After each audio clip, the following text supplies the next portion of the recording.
दर्शकों, इंसान बाहर से चाहे जितना भी हंस ले, लेकिन अंदर से हर कोई टूट रहा है। किसी के पास पैसा है पर चैन नहीं, किसी के पास परिवार है पर प्यार नहीं, किसी के पास शोहरत है पर सुकून नहीं, और सबसे बड़ी बात, किसी के पास सब कुछ होने के बाद भी दिल खाली है। क्यों भाई? दुनिया कहती है दौलत ले लो, रिश्ते बना लो, नाम कमा लो, लेकिन फिर भी आत्मा क्यों चीख रही है? क्यों बेचैन है? क्यों रातों को नींद नहीं आती? कोई शराब पीकर दर्द दबाता है, कोई हंसकर छुपाता है, कोई अकेले में टूट जाता है, पर दर्द खत्म नहीं होता। दर्शकों, अगर आज आप अपनी जिंदगी में कितना भी सुख बटोर लो, पैसा, मोटर, घर, मोबाइल, रिश्ते सब हासिल कर लो, फिर भी भीतर एक खालीपन है जो कभी भरता ही नहीं। कौन सा खालीपन? वही जो रात को लेटते ही चिंता बनकर चढ़ जाता है, वही जो भीड़ में भी अकेला कर देता है, वही जो हंसते हुए चेहरे के पीछे एक अनचाही चीख बनकर छुपा है। दर्शकों, दुनिया आपको सिखाती है ज्यादा कमाओ, ज्यादा खरीदो, खुशी अपने आप आएगी, लेकिन सच क्या है? जितना भागो उतना ही खालीपन घेर लेता है। क्योंकि असली सवाल ये नहीं है कि आपकी जिंदगी में क्या कमी है, असली सवाल ये है आपकी आत्मा किस चीज की भूखी है जो दुनिया में है ही नहीं। दर्शकों, ये दुख के सागर में तैरती आत्मा रोते हुए एक ही बात कहती है, मैं जहाँ हूँ वहाँ मेरी जगह नहीं है। यही सच्चाई है, आत्मा का घर यहाँ नहीं है। ये लोग, ये काल लोक आत्मा का घर कभी था ही नहीं। वो आई है सतलोक से, जहाँ न दुख था, न जन्म था, न रोना था, न मरना था, सिर्फ आनंद था। और दर्शकों, जब किसी को अपने घर से निकाल कर किसी जेल में फेंक दिया जाए तो वह कितना भी आराम कर ले, कितना भी खा ले, उसका मन संतुष्ट नहीं होगा। वही हाल हर आत्मा का है। दर्शकों, आपने देखा होगा, अमीर उदास है, गरीब परेशान है, रिश्तों में धोखा, दिमाग में तनाव, मन में खालीपन। आखिर क्यों? क्योंकि शरीर को सुख मिल रहा है पर आत्मा को नहीं। शरीर को सुख चाहिए, खाना, घर, मोबाइल, गाड़ी। आत्मा को चाहिए शांति, सत्य, परमेश्वर। शरीर 5 तत्वों से बना है, इसलिए 5 चीजों से खुश होता है। आत्मा सतलोक से आई है, इसलिए उसे उस लोक की चीजें चाहिए। दर्शकों, यही वजह है कि दुनिया की कोई भी चीज आत्मा को स्थायी सुख नहीं देती, क्योंकि आत्मा के अंदर सतलोक की याद है, चाहे उसे खुद पता भी न हो। गीता के 8वें अध्याय के 15वें श्लोक में साफ कहा गया है, यह संसार दुखालय है, यानी दुखों का घर, दुखों से भरा हुआ स्थान। कबीर परमात्मा कहते हैं, ये सुख झूठे पानी के बुलबुले। और संत रामपाल जी महाराज कहते हैं, आत्मा इसलिए दुखी है क्योंकि वह गलत जगह सुख ढूंढ रही है। दर्शकों, आत्मा असल में एक यात्री है जो अपने घर की ओर लौटना चाहती है, लेकिन वो रास्ता यहाँ के देवता, यहाँ के ग्रंथ, यहाँ के साधन नहीं बताते, क्योंकि वे खुद भी काल के लोक के बंधन में हैं। यही कारण है कि आत्मा निरंतर दुखी रहती है, क्योंकि उसका मालिक कोई देवता नहीं, उसका मालिक परमेश्वर है, और परमेश्वर ग्रह नक्षत्रों में नहीं सतलोक में है। दर्शकों, अगर आत्मा इस लोक में 50 साल, 60 साल, 80 साल किस चीज में सुख ढूंढे, माया में, रिश्तों में, नौकरी में, शरीर में, ये सब चीजें आत्मा की नहीं, शरीर की जरूरत है। और आप तो जानते हैं शरीर खत्म हो जाता है, आत्मा नहीं, इसलिए ये शरीर वाली चीजें आत्मा को संतुष्ट ही नहीं करती। दर्शकों, अब एक बात समझो, आत्मा दुखी इसलिए है क्योंकि वह उस परम सुख से दूर है जो सिर्फ सतलोक में है, और उस सुख का रास्ता सिर्फ तत्वदर्शी संत बताते हैं। और आज के समय में वह तत्वदर्शी संत सिर्फ संत रामपाल जी महाराज हैं, जो 100% शास्त्रों के अनुसार वही मार्ग बता रहे हैं जो आत्मा को मूल घर में पहुंचाता है। दर्शकों, अगर आप इस बात को समझ गए कि आत्मा क्यों रोती है, क्यों दुखी है, क्यों बेचैन है, तो वह अब समय आ गया है कि आप अपना जीवन उसी दिशा में मोड़े जहां असली सुख है। क्योंकि दुनिया जितना भी दे दे, आत्मा तब तक खुश नहीं होगी जब तक वह अपने मालिक के पास वापस न पहुंच जाए, और यहीं से हमारी असली यात्रा शुरू होगी। अगले भाग में हम जानेंगे आत्मा के भीतर दुख क्यों पैदा होता है, काल कैसे आत्मा को फंसाता है, और आत्मा को सुख कौन देता है, शरीर, माया या परमेश्वर। दर्शकों, ये दुख बाहर से नहीं आता, ये दुख आत्मा के भीतर पैदा होता है, और इसकी जड़ है काल। काल कौन? वही जो गीता के 11वें अध्याय में कहता है, मैं काल हूँ, लोगों का संहार करने वाला। वही काल जिसने 21 ब्रह्मांड बनाए और फिर उन ब्रह्मांडों को दुखालय बना दिया। दर्शकों, काल का खेल बहुत गहरा है। वो पहले आत्मा को इस लोक में लाता है, फिर उसे माया, मोह, शरीर, भावनाओं में उलझा देता है। आत्मा जो सतलोक का आनंद भोग चुकी है, उसे अचानक इस लोक की कठोरता मिलती है। जन्म, मृत्यु, खट्टे मीठे रिश्ते, धोखे, इच्छाएं, पाप, पुण्य, तनाव, ये सब आत्मा ने सतलोक में कभी देखा ही नहीं था। इसलिए आत्मा इन सबसे डरती है, कष्ट पाती, बेचैन रहती। दर्शकों, आपको पता है दुख कब जन्म लेता है? जब आत्मा शरीर को खुद समझ बैठती है। यही काल का सबसे बड़ा भ्रम है। आत्मा अमर है पर शरीर नाश्वर है, आत्मा आनंदमय है पर शरीर पीड़ामय है। लेकिन काल ऐसी माया देता है कि आत्मा अपनी असली पहचान ही भूल जाती है, और जब आत्मा खुद को शरीर समझने लगती है, तब दुख, भय, चिंता, मोह, लोभ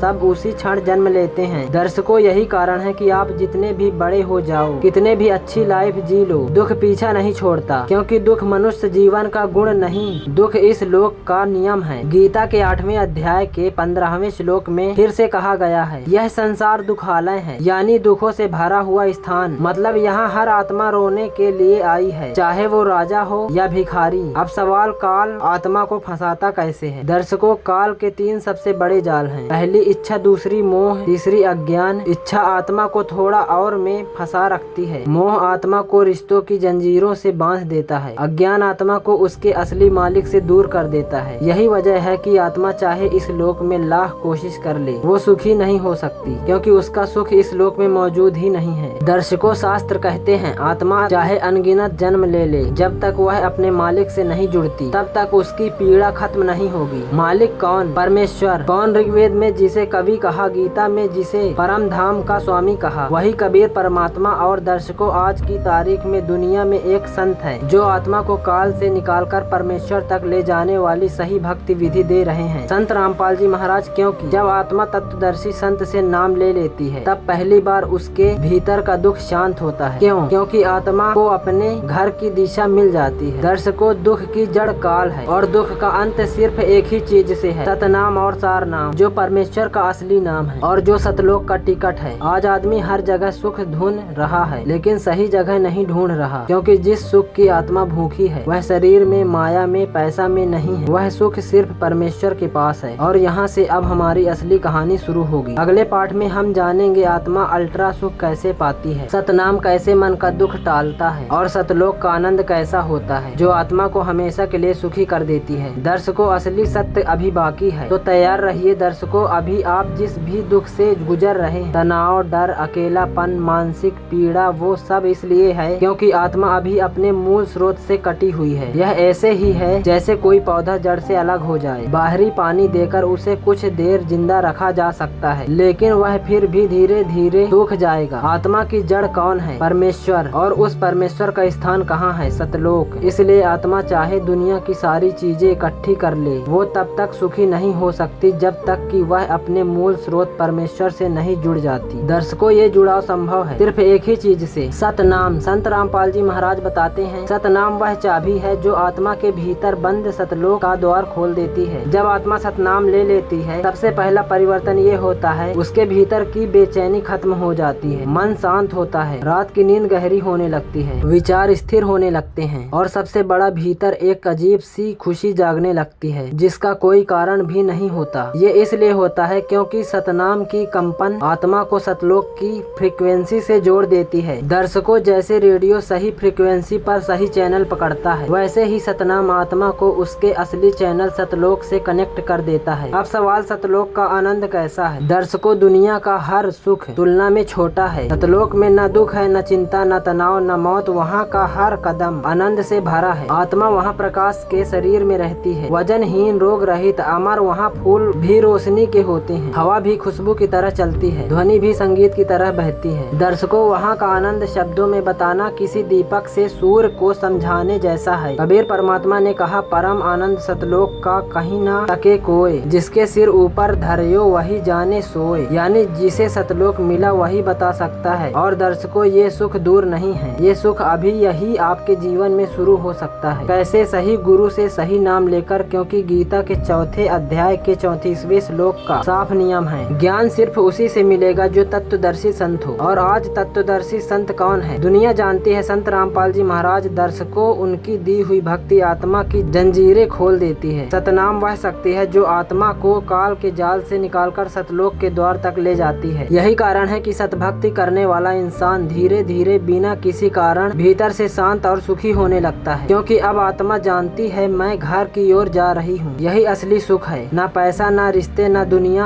आत्मा को सुख देता है परमेश्वर से जुड़ाव। और आज इस कलयुग में आत्मा को यह सुख सिर्फ और सिर्फ संत रामपाल जी की शरण में मिलता है, क्योंकि वही सतलोक का रास्ता बताते हैं, वही सतनाम देते हैं, और वही आत्मा का काल से छूटना सुनिश्चित करते हैं। दर्शकों, इस पूरे विषय का निष्कर्ष इतना है, आत्मा दुखी इसलिए है क्योंकि वह परम सुख से दूर है, और आत्मा सुखी तभी होगी जब वह परम सुख परमेश्वर से वापस जुड़ जाएगी। और ये शुरुआत सिर्फ एक कदम से होती है। संत रामपाल जी महाराज का सत्संग सत्संग सुनने से आज आपके पास अनमोल अवसर है। मनुष्य जन्म मिला है, ये लगातार मिलता नहीं। अभी भी समय है, अपने भीतर की आत्मा को सुख देने का रास्ता आज ही चुनिए। यूट्यूब पर संत रामपाल जी महाराज चैनल या साधना टीवी पर सत्संग देखते रहिए। दर्शकों, आपकी आत्मा यही चाहती है कि आप उसकी राह पर चले। निर्णय आपका है, सुख चुनते हैं या फिर दुख में जीते रहना। दर्शकों, अगर इस ज्ञान ने आपके दिल को छुआ हो तो वीडियो को लाइक जरूर करें और इस संपूर्ण परमात्मा चैनल को सब्सक्राइब कर लें, क्योंकि आगे भी ऐसे ही सत्य ज्ञान के धमाके आने वाले हैं। कमेंट में बस एक शब्द लिख देना, सत साहिब, ताकि पता चले कि सच्चाई के साथ कौन कौन खड़ा है। और इस वीडियो को अपने परिवार, दोस्तों और भाई बंधुओं तक जरूर शेयर करें। क्या पता आपकी एक शेयर किसी आत्मा को सही मार्ग दिखा दे। सत साहिब।